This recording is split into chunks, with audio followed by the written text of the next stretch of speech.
Do you know that this year marks the 50th anniversary of Gough Whitlam's dismissal? If you're a migrant or from a migrant family and you're like, who cares? Well, this is why you should care. Because you should never forget history, guys. On the 11th of November 1975, the Governor-General dismisses the Whitlam government.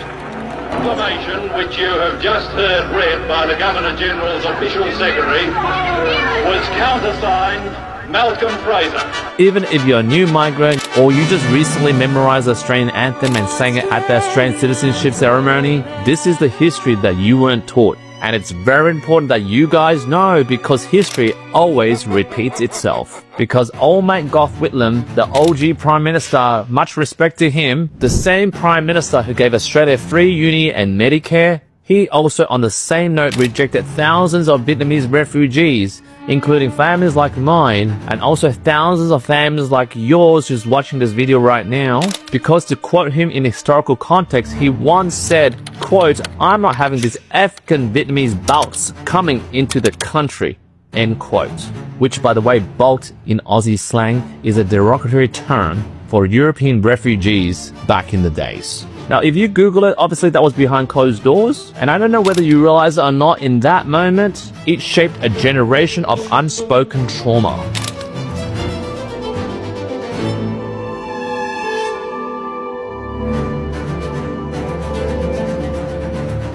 And even if you didn't have to live through it directly, for example, you just arrived or last 10 years you arrived, like, Gough Whitlam, who the heck is that person? But guys, you're watching this video, that sentiment has seeped into the foundation of what we call Australia now. Like, that stuff is in the air. Like, that kind of stuff, I was breathing that in since 1984 when I arrived in Australia. That stuff is already in my nervous system. And this is especially true if you're watching this and you're a migrant and you're like myself, first generation Australian, or for example, you were born here. I'm telling you right now, even when your mum was pregnant with you, that kind of trauma stress is actually seeped into your bones right now. So today in this video, yes, a bit controversial again, Q, to celebrate Gough Whitlam's 50th anniversary dismissal as a Prime Minister, we'll be unpacking today how this political rejection campaign has turned into money trauma in many migrants that came here in the 1900s. Here's what we're going to dive in today. Why first-gen Aussies grew up feeling like outsiders, even while benefiting from progressive policy. How Whitlam's refugee rejection and Fraser's acceptance still echo in our financial lives, even if Fraser's motives weren't purely humanitarian. And the invisible trauma first-gen Aussies carry into adulthood, especially around money, debt, and home ownership. And how our trauma-trained nervous system still don't feel safe even when the numbers say we're okay. And most importantly, guys, how to finally heal this so that we can finally invest with confidence and without fear. So for you folks who are watching this, if you ever felt stuck emotionally or financially, then this one is gonna hit home. So first off the bat, let's start with Gough. To most of the country and also to my parents, he's a Labour god. I mean, think about it. 3 uni, universal healthcare, the Racial Discrimination Act. But here's the one part they forgot to talk about, especially in Australian history class. Because when Vietnam fell, guys, and refugees were pleading for safety, Whitlam said no. And it's only his own foreign minister back then, Don Woolsey, it was only him that urged him to accept him. And back then, behind cabinet doors, Gough flat out refused, and with venom. Like, let that sink in, guys. For those that are watching this that are from refugee families, you know, Vietnam War, whatever war that was related to those who are coming to Australia as a refuge country, this is about us, about our parents, about our families. Like I'm telling you guys, that part of history, that history books don't want to talk about, that doesn't display leadership. That actually displays fear. And it's that kind of decision that creates generations of quiet trauma. Trauma that I'm still experiencing myself. And I don't know whether you know this, but this quiet trauma actually builds up and festers in many of us who are from migrant families. Because most often than not, we were told to be grateful, to be quiet, to not make a single noise. I mean, my parents always say, hey, at least over here, we got free healthcare. Like, you should be grateful, right? And this is the part where I talk about another old mate, Malcolm Fraser. He is actually the Liberal MP who replaced Whitlam after his dismissal. Like, I don't know whether you guys know from history, Labour was the one that swung the door closed for refugee intake. Like the very party that you guys voted into power today, this was their dark past. And it was the Liberal MP, Fraser, that actually opened the door to immigration. And I gotta give credit where credit is worthy. Fraser back then, even against a lot of flack, he didn't care about optics, or maybe he did, but on a service level, it didn't look like he did care.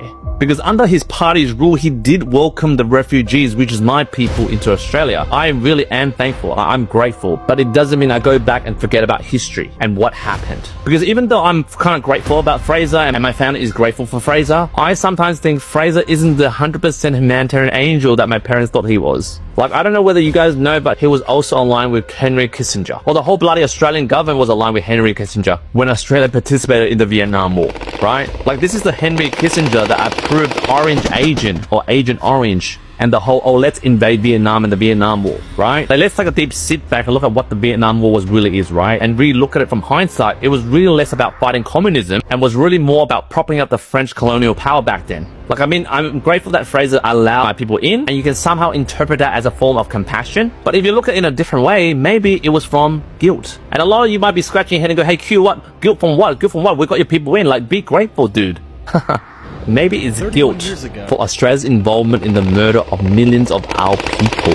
And the government back then only extended the humanitarian refugee visa only as a need to clean up the mess it helped create. And yes, I'm grateful. I don't want to sound entitled. I do want to say it did make a difference. But I'm saying we should be clear-eyed about history. For first-gen kids that are in Australia at the moment, like myself, like, I'm just trying to say we aren't risk-averse. We were trained to be risk-averse due to this sort of quiet trauma that is building in the background. Like, what I'm trying to say is we're very excellent at stacking cash, but because of this trauma that is involved in our family and in our nervous system, we're terrible at stacking assets, which I see a lot in migrant-born family clients. Like, this stuff is in our bodies, it's in our DNA. And I'm telling you right now, guys, you don't have to live through war to feel its aftershocks, right? The rejection from Whitlam, and then that side-eye treatment from Fraser's government that we got, like, that kind of like, oh yeah, we accept you, but then, you know, we really don't want you, but then we feel guilty because sort of like demolished your country, and, you know, you're here, but you're not white, you know, that kind of like guilt, trauma kind of vibe there, that echoed in my lounge room in 2003, guys. Like, I clearly remember when I was 19, right? 2003, right? Every time I mentioned the word like property or mortgage, or like I saw someone like my boss or my friend who bought a property, right? Very young, early, and I wanted to do the same as well. And when I said this around my parents, like, their whole energy would just shift, right? Tense, nervous, like somehow the government's treatment of them would rip away all this stuff that they got right now. Like, for them, they learn not to trust the system. Because for them, even though they didn't speak English when they came here, they weren't stupid, right? They knew that, yes, okay, well, Fraser welcomed us into the country, but that was only on the premise that OG Gough Whitlam refused us in the first place. And after I struggled through the argument to convince my parents, look, I am doing the right thing. I bought my first property when I was 23. And then when I was 25 to buy my first investment property after my first owner-occupied property, I received another round of fee-based reactions from my parents. Like, they'll be saying, like, oh, why are you buying another property? Like, what are you doing? Like you gotta get this all taken away from the government. Like, why are you doing this? You should just be grateful you're here, keep quiet, work 9 to 5, that's it. They looked me straight into eyes and said to me, son, why the heck are you doing this? And it was at that moment that I realized that was their fear. It wasn't mine. And somehow I inherited their fear. And to be honest, guys, that second property felt more emotionally loaded than my first one. Because right now, I wasn't just taking risks, I was stepping into territory my parents never ever dared to dream of. Like, to them, I was like flying too close to the sun, right? But you know what the blunt truth is? This is what happens when your family tree was rooted in both rejection and political betrayal. And my mum and dad, based on their rooted fear, they feared abundance because it feels unfamiliar. Like, somehow they confuse safety with playing small. So for folks like you who are still watching thus far, if you feel that fear still lives in you, and you're sitting there thinking, hey, well, Q, how do I actually break this pattern? How do I get out of this family-based rooted fear? I don't know whether you have a pen and paper right now, but I want you to pause this video and get a pen and paper right now. But the first thing that I did is I want you to unpack your family's origin story. I want you to, either you have your parents still alive or whatever it is that's related to your parents, maybe your brothers or sisters or siblings, right? Ask them this question. Just plainly ask them, what does wealth mean to you? Like, mum and dad, what does wealth mean to you? When I asked my parents that, they said to me, wealth means you just work 9 to 5, get a stable job, you have some savings, and you live until you're 60 years old. Like, write that down, right? And then on a separate column next to that, write down what does wealth mean to you. And back then I was like, yeah, I want to own, like, you know, 3 to 4 investment properties. I want to have a lot of savings. I want to have my own business. I want to have yada yada yada, right? Then I want you to then look at these 2 columns, the answers from these columns, right? One from your parents and one from yourself. And just notice the gap between these 2 ideas, right? One is stay safe, stay quiet, and just goddamn save money in your bank account. That's it. The next is have property, accumulate, build wealth, build generational wealth, right? And from that gap, as you can see from this diagram over here, I want you to realize how massive that gap is, right? How far that gap is. I just want you to notice the gap, and I just want you to sit with it, right? Just notice that your parents and you are separate people.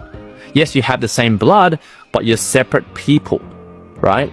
And I just want you to have that idea rooted in your brain. That's it. It's like a seed. You're planting a seed that there is a difference. There is a gap.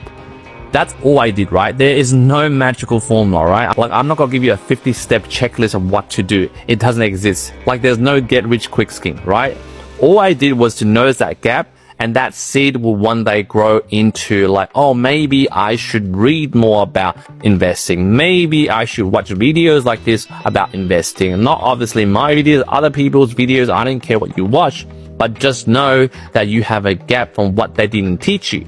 And you just need to fill in that gap, right? But hey guys, again, I want to reiterate that this is a long process. It took me more than 20 to 30 years to heal myself from that childhood trauma, from that generational poverty mindset that my parents passed on to me, right? But however, for those that watch this video and it kind of makes sense to you and you do want to know more about accumulating property, I do suggest if you do want to have more of a one-on-one chat to me, like somehow my story vibes with your family story, I want you to either book a 15-minute strategy call or a 60-minute deep dive for me to design a tailored holistic lending solution for you where I can hook you up with my financial planners, my accountants, and my respected buyers agents for you to build an A-game team to build a property portfolio for you to end a generational curse in your family and fill in that gap for you to generate generational wealth. But hey, if you're not ready, just hit the like button, hit the follow button, and smash the share button. Send it to your migrant mates or whatever. Or even if you're not migrant or you're just relating to this story, you're vibing with the story, just share it with your mates because knowledge is power. And yes, I am controversial, I'm contrarian, but this platform just requires a different story from another perspective. And again, I want to reiterate, I'm very grateful to be living in this country, but sometimes we just need to go back to the history books and look at it from a different perspective, because sometimes what history says in history books doesn't relate to how we're feeling, right? And sometimes when you understand history and where you come from, that is really the first step to healing your money trauma. Again, thank you for watching another episode of That Property Roast, and I will see you in the next few days.